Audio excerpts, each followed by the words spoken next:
Why should we believe you now, sir, when you deliberately withheld that information when you were asked on 5 occasions?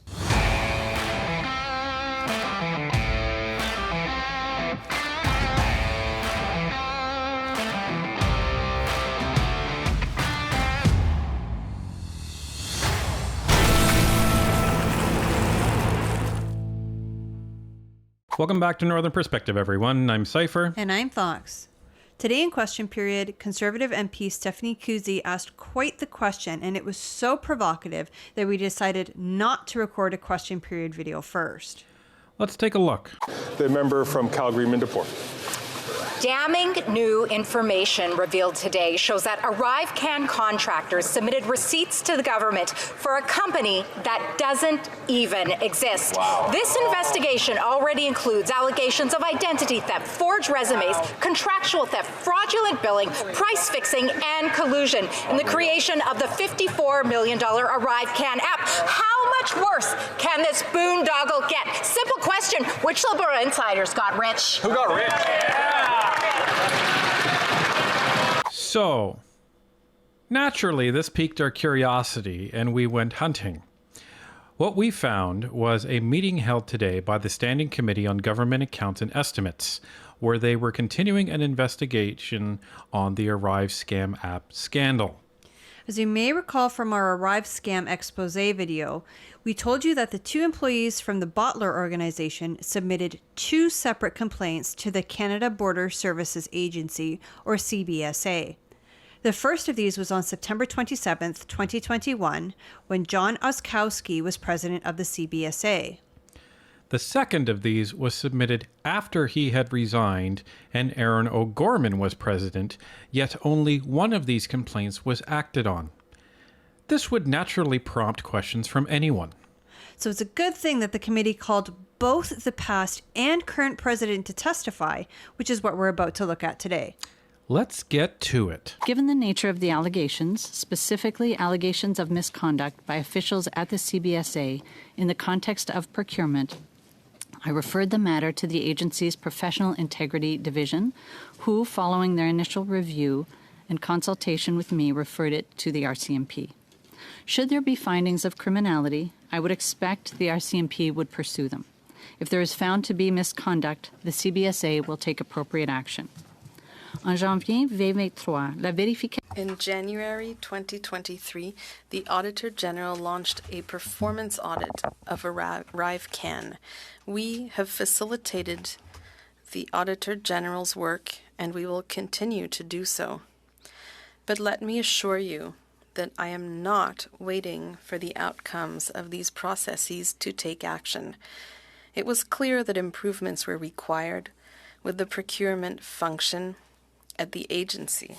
In fact, when I appeared before this committee in November 2022, I stated that we will continue to look at ways that we can be fair, open, and transparent in our procurements, and that we will try to provide the most responsive procurements possible. We have and will continue to strengthen internal management of contracts at CBSA. I look forward to the results of our internal audit, and particularly the performance audit being conducted by the Auditor General. We will act on their recommendations. And needless to say, we will take all appropriate action relating to any founded allegations of wrongdoing. Okay, so that's Erin O'Gorman. She's the current president of the CBSA. Her opening statement, while brief, felt kind of bland, I guess is the way to say it. And it doesn't sound like they're taking this very seriously. And why do I say that? Because she said, you know, they're reviewing procedures, they're, you know, requiring employees to retake training and that sort of thing. This is not a matter of an oops, okay? Yeah, this isn't something that could have been fixed with additional training. This is not something that was accidentally done. You don't accidentally commit fraud. You don't accidentally get in bed with the same 3 staffing agencies, 2 of which are essentially one company, but operate as 2 in order to win bids. You don't accidentally do that stuff. You don't accidentally have the director of your agency as best friends with somebody in GC strategies for the entire length of his government career and end up price fixing their contracts so they get to take extra money out of it and then pass it along the chain to another staffing agency who they take another chunk out of it before they actually give the work to somebody else. That's not by accident. Training doesn't help that. Here's the thing that I think maybe us Canadians forget, that it's not just the MPs that quote unquote work for the government. There's all these civil servants that aren't elected, that are being paid for on the taxpayers' dime and have freedom to do what they want with taxpayers' money, which is exactly what happened in this case. Correct. So this lady, while I appreciate her coming to committee, I'm sorry, it's not good enough. Thank you very much. Appreciate you keeping that brief. Mr. Osofsky for 5 minutes, please. Thank you. Thank you for the opportunity to add some clarity to my testimony from December 8th, 2022, when I testified during the committee study of the ArriveCan app, as well as to respond to inferences made by the Globe and Mail article published on October 6, 2023. First, I retired on June 24th, 2022, and therefore, when I appeared last December, I did so as an individual without any access to my business records. I answered all questions truthfully and to the best of my recollection. When I answered Mr. Barrett's question on whether I had contact with Mr. Firth from GC Strategies in my role as president of CBSA, and I answered no, I did so because I had no recollection of ever meeting anyone from GC Strategies on ArriveCan or any other matter. Given this lack of recollection, it never occurred to me to verify this with the agency. It now appears that there was, in fact, one virtual Teams meeting on September 29th, 2020, that I attended to receive a demonstration from another company, Bottler AI, on a matter completely unrelated to ArriveCan that included a representative from GC Strategies. The agency has provided me the meeting records, and there were 12 people in attendance, including myself, as well as a representative from GC Strategies, identified simply as christian@gcstrategies.ca. The agency has told me that this is the only meeting in my records that show a representative from GC Strategies attending a meeting with me, and I have no recollection of any other meeting in any forum with a representative from GC Strategies. Rule number 1 in politics. When someone says, I don't recall or I have no recollection, you can't prove it, but in my experience, most times, that's code for I'm lying and I don't want to tell you. Well, I don't want to perjure myself. Right. Because you can't prove that somebody doesn't remember. If they say no, you can prove that they were wrong and that's perjury. But if they say I don't recall, then you can't prove that they don't recall. Here's the thing that is very sketchy about this gentleman. He was the president at the time that the Arrive scam app was actually built. All right? CBSA commissioned that. You're the president of the agency.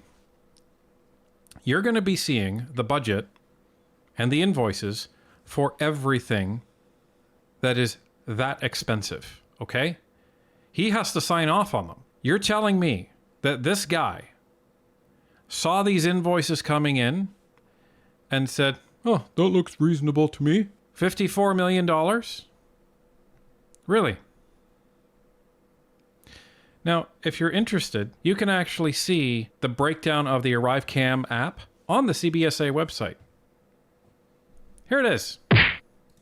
This, ladies and gentlemen, is beyond ridiculous. Some of the highlights in here. 70 releases of the app and website, $8.8 million. Service Canada call center, $7.5 million. Doesn't actually talk about how that money's spent. Is that employees? Is that paying for additional time? Like, what is that? Indirect costs. Payments to SSC and PSPC for internal project-related activities and for employee benefits, accommodation, and payments to SSC. Really? $4.9 million. Proof of vaccination, credential development, $4.6 million. It goes on. This is ridiculous, folks. That is a lot of money for what I assume are simple processes or near simple processes. It's a simple app. It's a survey. And then it connects into the back-end government data systems. That part is a little bit more complicated. But I'm sorry, 54 million, and you're signing off on that? Is it a wonder that this gentleman retired from the agency in June of 2022, spent 3 months as an independent employee, an independent contractor, and then went back to work at PricewaterhouseCoopers? That doesn't sound like retirement to me. What about you? It actually seems to me the opening statements actually reflect a lightness of the matter. And this is, in fact, a very grave matter before the House of Commons and before Canadians. In fact, I would say that this is a matter of importance and probably which rivals any scandal in Canadian history. So this is not to be taken lightly. This is not something that can be overcome with performance objectives or evaluations or managerial criteria. We have to get to the bottom of what happened. Since the RCMP, of course, are currently investigating allegations of identity theft, forged resumes, contractual theft, fraudulent billing, price fixing, and collusion in the creation of this $54 million app. This is a big deal. And as I mentioned when I moved the motion to extend this study, in the beginning, this was an exercise and an attempt to find value for Canadians, which I remind everyone, some of the Liberals actually poo-pooed at, turned their noses at, said there was nothing here to see. And now we know that things are so much different. It is now a quest to get to the truth. So that's what we're going to attempt to do here today. And in addition to myself, you're going to have to face the prosecutor, Larry Brock, as well as my colleague, Garnet Jenna. So I'll start with my questions. Whoa. Very nice. Stephanie is setting the tone. You're going to have to face the prosecutor, Larry Brock. Stop the rock, can't stop the rock, can't stop the rock. And don't forget Garnet Genuous. Yeah. He's good too. Yeah, I like him. Don't forget Mr. Genuous, but that's so funny. It's so obvious in a good way that the Conservative team knows what caliber of person they have in Larry Brock when it comes to interrogating people. Yeah, he holds no punches. Like, he just annihilates everybody. Well, and when he's looking at you and staring at you, it makes you afraid to lie to him. We actually met the man in person back in July, and lovely man, but he just has such a powerful presence. Yeah, he's intense. He is very intense. Yeah. And I'm glad he's on our side. For sure. Mr. Doan, what was your relationship to John Oswaski at CBSA? He was my deputy minister and president. All right. What was your relationship to Cam McDonald? He reported to me. All right. And what was your relationship to Mr. Firth? I did not have a relationship with Mr. Firth. Just a reminder to everybody, Cam McDonald was the one who was really brokering all of these contracts. And Christian Firth, he was the person at GC Strategies that was Cameron's longtime buddy. Just to set the stage of who the players are. Okay. Who made the decision to go with GC Strategies instead of Deloitte? My team made that decision. Okay. Were you involved in that decision yourself personally? I was not personally involved in that decision. Okay. So as CIO of the organization at the time, you mean to tell me that you were not fundamentally the individual who made the decision to go with GC Strategies instead of Deloitte? Who would you pin that one decision on? That was made by my team, and I believe right now, with the current allegations that are underway, I do not know in terms of who I would identify that to, and that's part of the investigations that are currently underway. That is an absolutely atrocious answer. So, Stephanie identified this man as the chief information officer of this agency.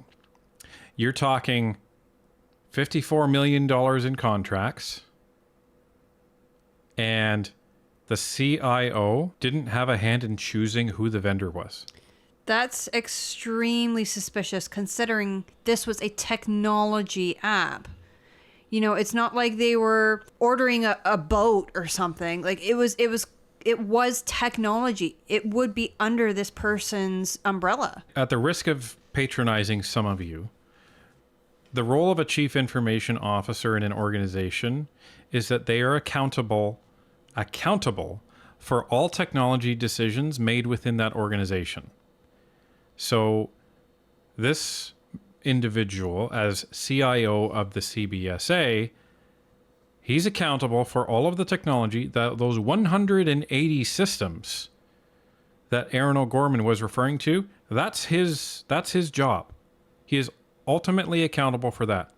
You're telling me that this guy doesn't know what systems are coming in to his agency and who's working on them, yet this man would also have to have signed off on these contracts. I don't think so.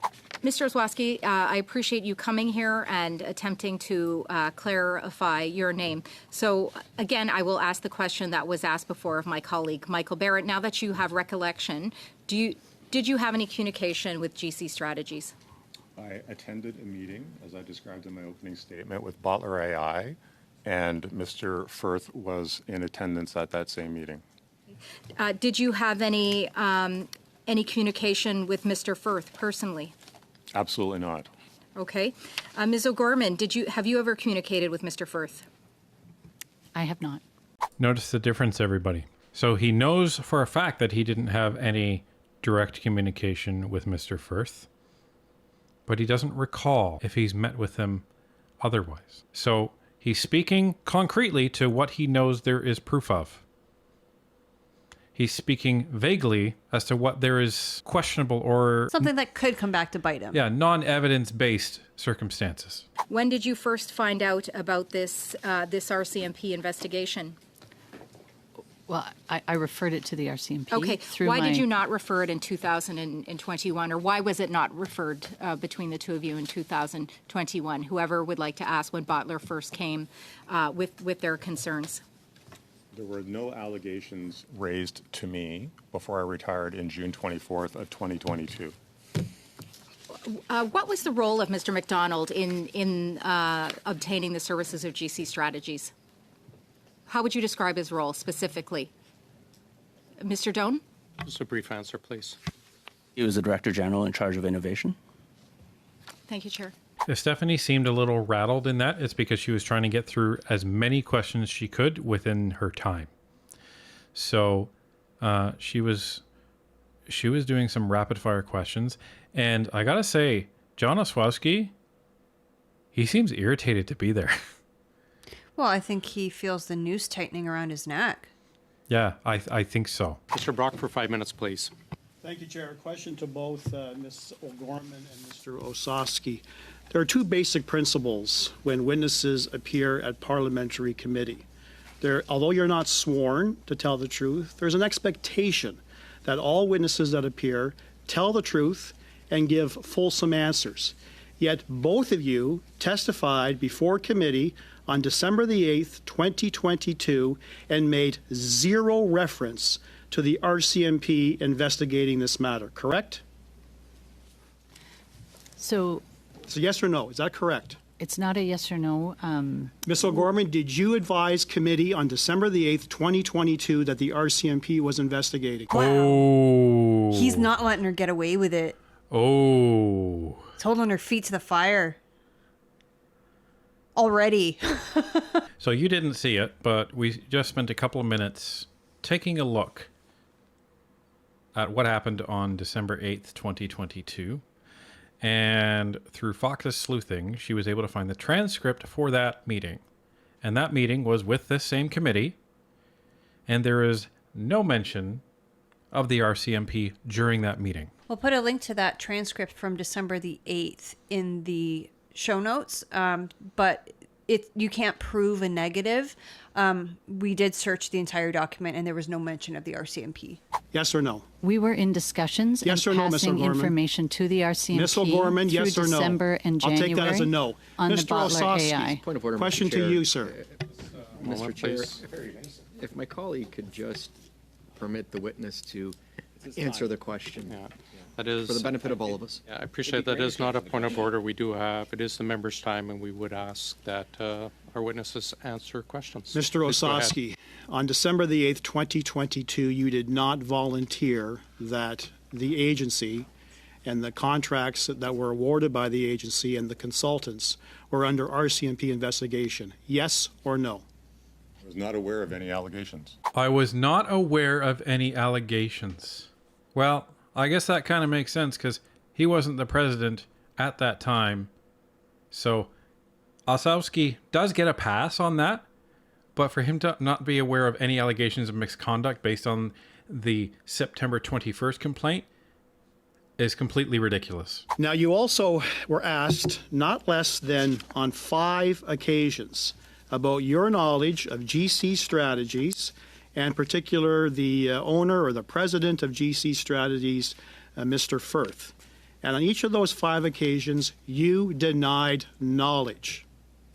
Today, you're telling us, whoops, I remember, yes, there was communications, and yes, I was part of a meeting. So why should we believe you now, sir, when you deliberately withheld that information when you were asked on 5 occasions about your knowledge of Mr. Firth and GC Strategies?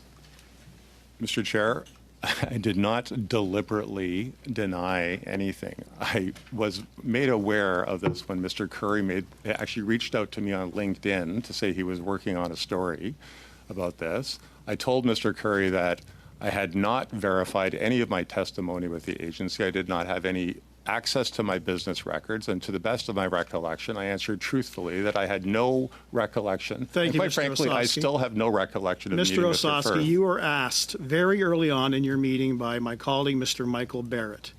Question: in your time as president of the agency, did you have contact with Kristen Firth of GC Strategies in that role as president?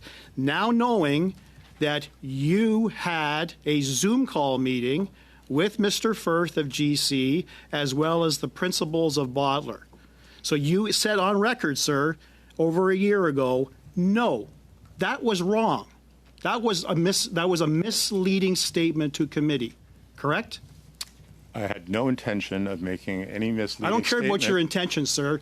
Is that your response at the time? No. Holy. This is why Brock is such an asset to the Conservatives. He knows exactly what he is doing based on his years as a Crown prosecutor. I want to apologize to him, and I'm not even under question. If you were here for my opening remarks, you would have heard that in hindsight, I should have verified my testimony, and I apologize for any confusion that it has created. Now, I want to know why you, as the president of a very significantly large government agency, was not notified by your insubordinates, one of them being Antonio Utano, about an allegation of not only wrongdoing, but potential criminality involving identity theft, fraudulent resumes, forgery, fraudulent billing, collusion, impersonation. How is it, sir, that you as a president would not be notified of a potential criminal investigation? Surely that complaint went to your legal department. Are you saying that there is no chain of command, that situations like this, as serious as it is, does not get reported to the president? Bingo. Right on point, Mr. Brock. And I loved how he called them insubordinates. Absolutely. Absolutely. And if you're wondering why he's saying Mr. Utano, so in our other video, we described the fact that the 2 people from Bottler, Miss Dutt and Mr. Morv, they'd filed a formal complaint via email to Mr. Utano and another agency official they had been dealing with. So this is why Brock is asking, why didn't this Mr. Utano escalate this up to you? Now you may be thinking, well, it's not the president's job to make his employees do things. Actually, it is. It is. The buck stops with the president. You are accountable for these people. Well, it's your head on the chopping block. So if your employees or your subordinates or insubordinates are doing something criminal and it's happening under your watch, you're in hot water. 100%. I have no recollection, and the agency has told me this matter was not brought to my attention during my tenure as president. It's rather convenient, though, that you did, as an agency, report this to the RCMP when the proverbial you-know-what hit the fan, when everyone was talking about this $54 million price tag. So I guess you appreciate, with the little time that I have left, you can truly appreciate, given the lack of clarity from you and Ms. O'Gorman, why the RCMP is investigating this matter. You appreciate that now, don't you?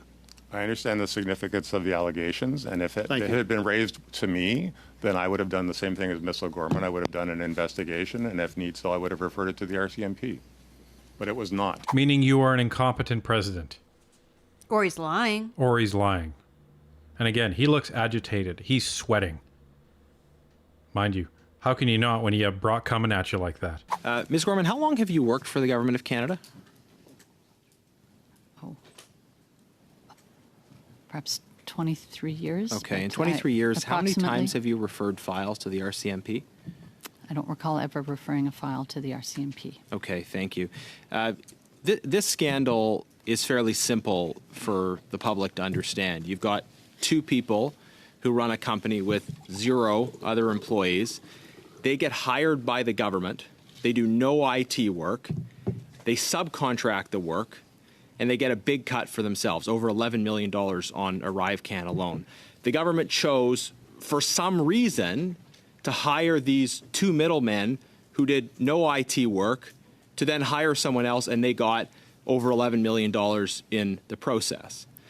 And so it's frustrating to hear, you're talking a lot about processes and procedures and how do we tighten the screws on all the processes. But doesn't that miss the core point that this one obviously really stinks? And why didn't government officials, why did they think it was a good idea to give over $11 million to these two guys who did no IT work in exchange for their subcontracting services? So to really get at the nub of the issue, Ms. Gorman, why do you think they were hired? I wasn't in the agency when they were hired. My understanding is that they had a standing offer that had been competed and established through public services and procurement, and whether I'm using the proper term, a standing offer or a supply arrangement for staff enhancements that the CBSA and other departments would use. Okay, let me jump in though. So these guys had a great thing going then. Clearly, like if Stephanie and I said, "Hey, we got an idea. We're gonna open a firm in our garage, and we're gonna say." We're going to get hired by the government to do work, which we're then going to pass on to someone else, and we're going to take 15 or 30% of it. What stops any two Canadians from doing that? I'm seized with the contracting function in CBSA, and I have outlined how I'm addressing it. The questions that you raised. Let's take a step back and understand how this can happen. Other departments who might be better placed to respond to that. I'm sorry. That's a problem that you just said that.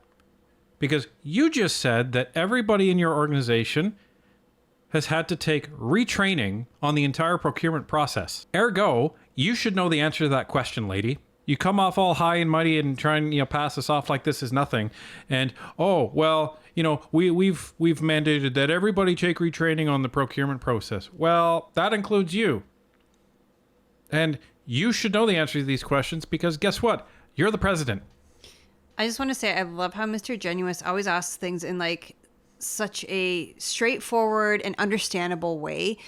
Like his point, any two Canadians can just start something up in their garage and pretty much defraud the government. How can you let that happen? It really drives home the point. And also I love his tie. But clearly these two guys weren't just any two people.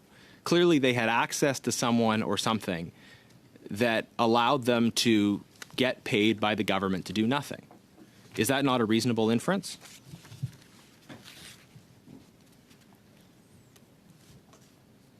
Mr. Doan, do you have a comment on this?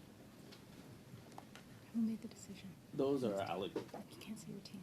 are allegations that have only come to light, to my knowledge, recently. But it just doesn't make sense, right? Would you agree that it just doesn't make sense? What doesn't make sense? My apologies. Well, the fact that two people were paid over $11 million to do no work and subcontract. The CBSA worked very closely with PSPC and all the rules governed by PSPC on all of these engagements. Yeah, but this is sort of process mumbo jumbo. Like I think people would want to know. They got paid to do nothing. Why were they hired? I believe. Who made the decision? Let me just ask that. Who made the decision? I believe, as my colleague at CBSA has said, that this is currently under investigation. So you don't know who made the decision? Not to my knowledge. Wow. So you've got the head of the IT department, and one would assume that this falls under IT because it's a technological app, and he has no idea. Wow. And Cameron reports to this guy. Or reported to this guy, by the way. Holy. How is that possible? It's not.